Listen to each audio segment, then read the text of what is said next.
Support for this podcast comes from St. Alphonsus Sports Medicine, offering services for sports injury and recovery, with physicians and athletic trainers who provide treatment for fractures, dislocations, sprains, strains, and other sports-related issues. More information on services at stalphonsus.org. Love Boise State Public Radio podcasts? They are free to enjoy, but not free to produce. If you can give, your support helps keep shows like Idaho Matters and Scandalize available to everyone. Donate now at boisestatepublicradio.org. From Boise State Public Radio, this is The Connector, Idaho's daily news. Good morning, I'm James Dawson. Officials are predicting a bad fire season this summer, and Idaho Power is helping residents to prepare for potential outages. Caldwell School trustees have sold the district's alternative high school, and a majority of Idahoans support harvesting renewable energy on public lands. It's Wednesday, May 13th, and here are today's headlines.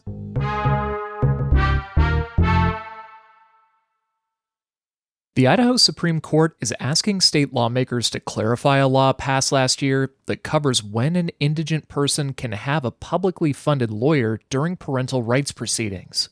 The 2005 law says the state needs to provide an attorney for private parental rights termination cases when it's, quote, constitutionally necessary. Idaho paid for these lawyers for more than 60 years, according to Justice Robin Brody, who wrote the opinion. Past federal and state court decisions say indigent clients aren't guaranteed a public attorney, but that they may need one to uphold proper due process. Going forward, justices wrote that Idaho judges may need to hold separate hearings to determine whether a person needs a public defender. Even if they do, the opinion said neither the state nor counties would be required to provide one because of the new law. Low humidity and high heat is pointing to a high-risk fire season, and Idaho Power is helping residents prepare for potential outages. Julie Lucetta has more. A mild winter has set the stage for a very dry summer. Talking to our weather folks and the National Weather Service, this year is a little concerning. That's Idaho Power's Matt Stuckey. The low humidity, the dry vegetation, these high temperatures, those are the factors that we're looking at to determine, should we de-energize? Because those conditions, it's more likely that our system could cause some kind of ignition. For the next 4 weeks, Idaho Power will be hosting public sessions across the state to prepare users for potential outages and go over the company's wildfire mitigation efforts.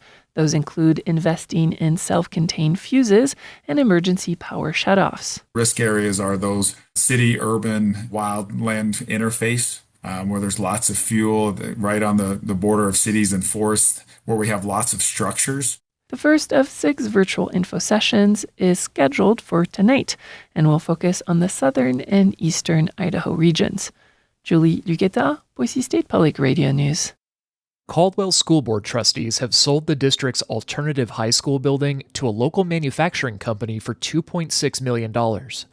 Idaho Ed News reports Canyon Springs High School will soon be owned by David Duro, who founded and runs Franklin Sensors. Trustee Sam Stone said the all-cash offer also came with the fewest contingencies. An agriculture-focused charter school offered $3 million, but it was rejected. Despite the sale, staff cuts are still possible. Caldwell could save $2 million by not renewing 28 positions. The Federal Bureau of Land Management is following through with a proposal to eliminate the so-called public lands rule. Spokane Public Radio's Owen Henderson reports. The Biden-era rule required the agency to equally consider conservation as a public land use alongside recreation and commercial uses, like mining, timber, or grazing. Land management officials in September proposed axing the rule, and Monday, the agency published a notice finalizing the rule's elimination. In the filing, BLM says the rule introduced unnecessary complexity to permitting and planning and threatened to restrict productive use of the lands. This comes alongside other Trump administration actions to expand commercial public land use like oil drilling or mineral production. In a statement, Allison Flint with the Wilderness Society said the elimination flouts BLM's responsibility to manage land in a way that balances a variety of needs. The agency manages more than 16 million acres across Washington and Oregon and nearly 12 million acres in Idaho, about a quarter of the state. The rule's elimination takes effect June 11th. I'm Owen Henderson reporting.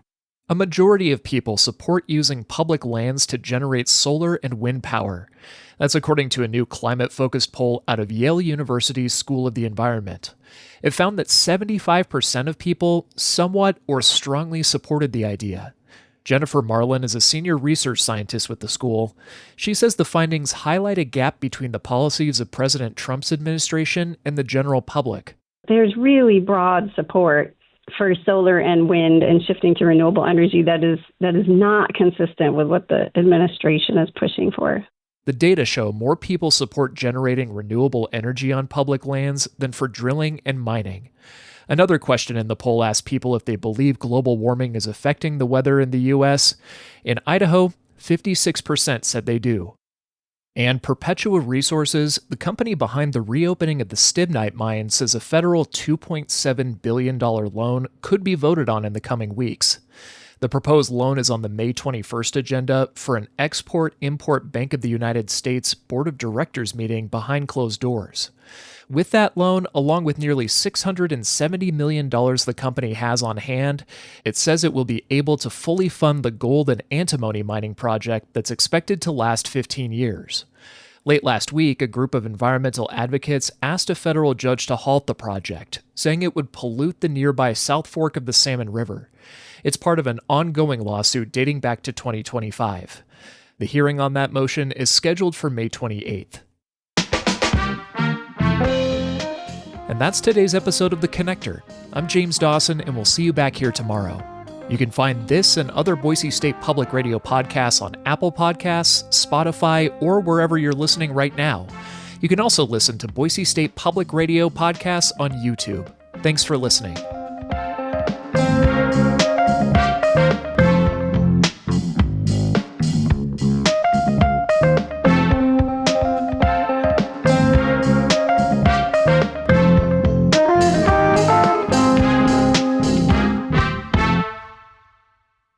You know, every day on Up First, NPR's Golden Globe-nominated morning news podcast, we bring you 3 essential stories. At the heart of each story are questions. What really happened? What really mattered? What happens next? At NPR, we stand for your right to be curious and to follow the facts. Follow Up First wherever you get your podcasts and start your day knowing what matters and why.